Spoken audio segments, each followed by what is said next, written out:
Hello divine soul, कैसे हो। Sorry मैं कल रीडिंग नहीं कर सकी, मुझे काम काफ़ी थे। माली आया था, कुछ ट्रीज, बड़े बड़े ट्रीज़ मेरे गार्डन से काटने थे, तो साथ में लगकर थोड़ा काम कराना पड़ता है, बताना पड़ता है ऐसे करो ऐसे करो।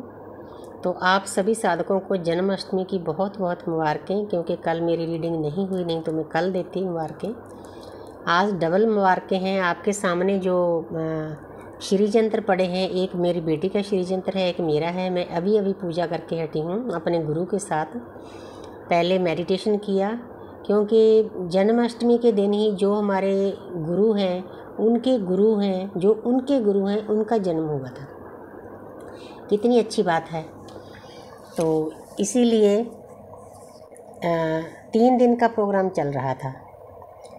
तो मैंने पहले मेडिटेशन की गुरु के साथ। गुरु की आवाज़ जब ओमकार बोलते हैं, ओम गुरु बोलते हैं, तो एक एक सेल आपका एनर्जी से भर जाता है। पॉजिटिव एनर्जी बहुत आती है जब आप अपने गुरु के साथ साधना करते हो।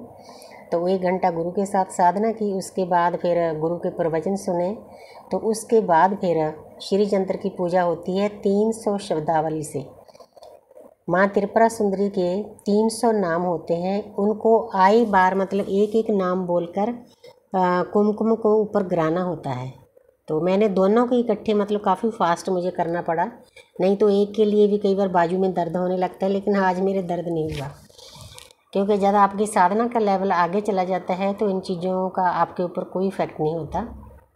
तो मुझे बहुत अच्छा लगा। तो मैंने कुमकुम अर्चना की, तो उधर पंडित मंत्र बोल रहे थे। गुरु ओम का चैनल है गुरुदेव जी का, अगर कोई ज्वाइन करना चाहते हैं कर सकते हो। कल का प्रोग्राम और है, अगर आपकी आत्मा मान रही है तो। नहीं तो गुरु हमारे वो मिलते हैं जो हमारे पास्ट लाइफ के गुरु होते हैं। हम ज़बरदस्ती किसी को गुरु नहीं बना सकते। गुरु खुद हमारे पास चल कर आते हैं। उनको पता होता है कि मेरा साधक मेरी वेट कर रहा है, तो उनको पहुंचना पड़ता है। तो आज गुरुदेव ने बताया वही बात मैं आपको बता रही हूँ कि श्री यंत्र का मतलब क्या है। तो गुरुदेव ने जैसे बोला वैसे जितना मुझे याद है उतना आप सभी साधकों को बता रही हूँ, ताकि आपको भी इसका ज्ञान हो। आपकी जर्नी में ये बातें बहुत काम आने वाली है। तो मुझे डेकोरेशन का भी शौक़ है। तो कई तो सिंपल सा लेकर बैठते हैं, लेकिन उनकी अपनी इच्छा है। लेकिन मैं तो फटाफट, मेरे पास आधे घंटे का टाइम था, तो फटाफट मैं फूल लेकर आई अपने गार्डन से, चारों तरफ डेकोरेशन की। अच्छा लगता है मुझे। तो अब बताना चाहती हूँ कि श्री यंत्र का मतलब क्या है। तो गुरुदेव ने बताया कि जो ये श्री यंत्र की ऊपर वाली ये नोक है ना, ऊपर दोनों तरफ आपको एक चोटी दिखाई दे रही है, ये हमारा क्राउन चक्र है। ये चिन्ह है हमारा, जहाँ पर जो चिन्ह है ऊपर, ये हमारे क्राउन चक्र के भी ऊपर है। तो चरण पादुका के निशान भी यहीं पर होते हैं, क्योंकि हमारे क्राउन चक्र के ऊपर और भी चक्र होते हैं। जैसे 112 चक्र होते हैं हमारे, 108 तो बॉडी में होते हैं। 2 चक्र हमारे सर के ऊपर और होते हैं और 2 नीचे होते हैं। लेकिन होते बहुत हैं, चक्र आगे भी होते हैं। वो आगे जैसे जैसे हमारी साधना का स्तर बढ़ता जाएगा आपको ज्ञान मिलता रहेगा। लेकिन जितना मुझे पता है, जहाँ आपको चाहिए उतना मैं बता रही हूँ, जितना यूनिवर्स ने मुझे गाइड किया है।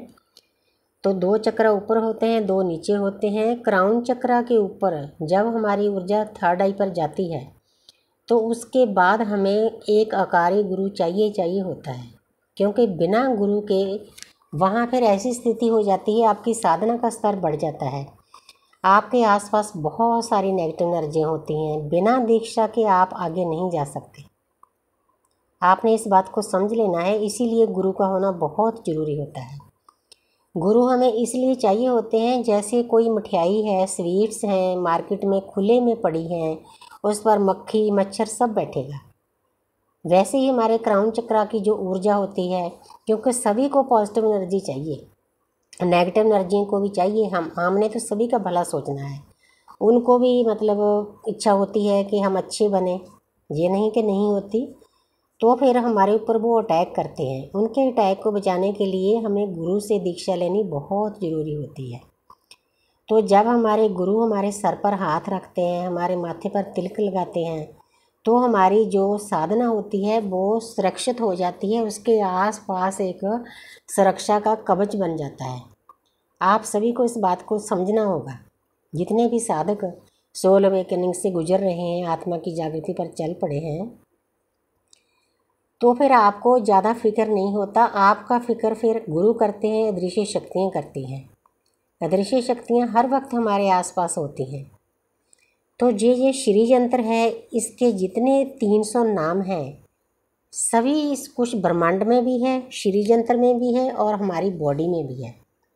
इसीलिए 300 नाम की शब्दावली का उच्चारण किया जाता है, ताकि जितने श्री यंत्र के आसपास कोने होते हैं हमारी बॉडी में भी उतने ही कोने होते हैं। हर एक कोने का एक मंत्र होता है। तो इसीलिए 300 शब्दावली का उच्चारण किया जाता है।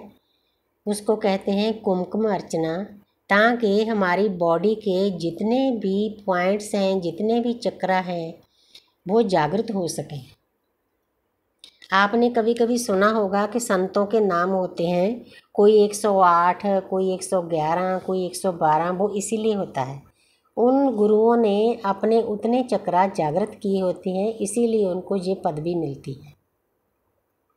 मोस्टली ज़्यादा 108 होते हैं, वो हमारी बॉडी के अंदर होते हैं, लेकिन होते उसके बाहर भी हैं, क्योंकि हम माँ प्रकृति के साथ भी जुड़े होते हैं, हम अपने ब्रह्मांड के साथ भी जुड़े होते हैं।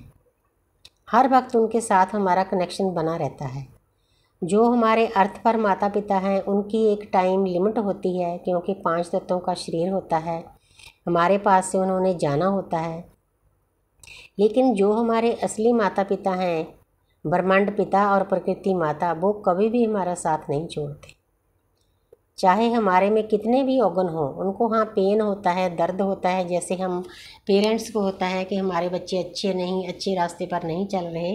लेकिन जब आप साधना के रास्ते पर चल पड़ते हो तो फिर वो आपका ज़्यादा ध्यान रखना शुरू कर देते हैं। पल पल वो आपकी खबर रखते हैं। उनको पता होता है कि मेरे बच्चे को क्या चाहिए।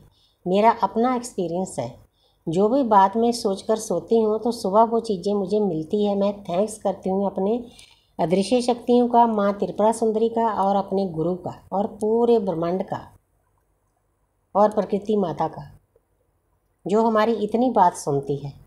हमारी पल पल की रिकॉर्डिंग चलती है। आपने इस बात को समझना है। इसीलिए आज मेरा स्पेशल टॉपिक था कि श्री यंत्र के बारे में आपको बताऊँ। जितने श्री यंत्र के कोने हैं उतने कोने हमारी बॉडी में हैं। बस हमारी साधना का यही मकसद है, उनको एक एक करके जागृत करना। पहले तो हमारे जो 7 चक्र है उनको जागृत करना होता है, अपनी ऊर्जा को क्राउन चक्र पर ले जाना होता है। उसके बाद फिर गुरु संभालते हैं। तो जो भवजल है उसमें से गुरु हमारी बाँह फटकर निकालते हैं, बाजू पकड़कर निकालते हैं बाहर। इसीलिए हमें हमारी लाइफ में गुरु का होना बहुत ज़रूरी है। कलयुग है, कलयुग में साधना करनी काफ़ी मुश्किल है। नेगेटिव एनर्जियाँ, पॉजिटिव एनर्जियाँ सब हमारे आसपास होती है। डिपेंड करता है हम किस वाइब्रेशन में है। जैसी हमारी वाइब्रेशन होती है वैसी शक्तियाँ हमारे को अट्रैक्ट करती है। जैसे जैसे आपकी साधना का स्तर बढ़ता जाता है, आपकी प्रोटेक्शन भी बढ़ती जाती है। अदृश्य शक्तियों को सब फिक्र होता है। हमारे आसपास देवताओं की एक टीम भी होती है, जो हमें हमारे चारों तरफ सुरक्षा कवच बनाए रखते हैं। सोचकर देखो कि ये रास्ता कठिन जरूर है, पेन है, दर्द है, खासकर ट्विन फ्लेम का। लेकिन आप सोचो, जैसे किसी मंत्री के आसपास बाउंसर होते हैं, उनकी सुरक्षा कवच होता है, वैसे ही हमारा भी होता है। हमारे जो माता पिता हैं वो ऐसे ही नहीं कि हमें ऐसे ही छोड़ देते हैं। उनको सब पता होता है कि मेरा बच्चा सही रास्ते पर चल पड़ा है, अब इसको मैंने संभालना है। और हमने बेफिक्र हो जाना है। जब हम डिवाइन को सरेंडर करते हैं, हमें किसी चीज़ की चिंता नहीं होनी चाहिए। अगर हमारी लाइफ में दुख भी आ रहा है तो दुख के पीछे भी कारण होता है, उतने ही हम परमात्मा के ज़्यादा नज़दीक होते हैं। जितनी इस समाज में आपकी निंदा होती है, निंदा करने वाले लोग आपके पाप धो देते हैं। आपकी कोई निंदा करता है, अपने किसी बात की चिंता नहीं करनी, वो लगा हुआ है अपने काम पर। आपका काम है साधना करना, उसकी ड्यूटी है निंदा करना। बस इतना फ़र्क है सतयुग और कलयुग में। तो मुझे उम्मीद है सिंपल लफ्ज़ों में जो जो मेरे गुरु ने मुझे ज्ञान दिया है मैं आपको स्प्रेड किया है, तो आपको समझ में आया होगा। Thank you. I love you all. God bless you.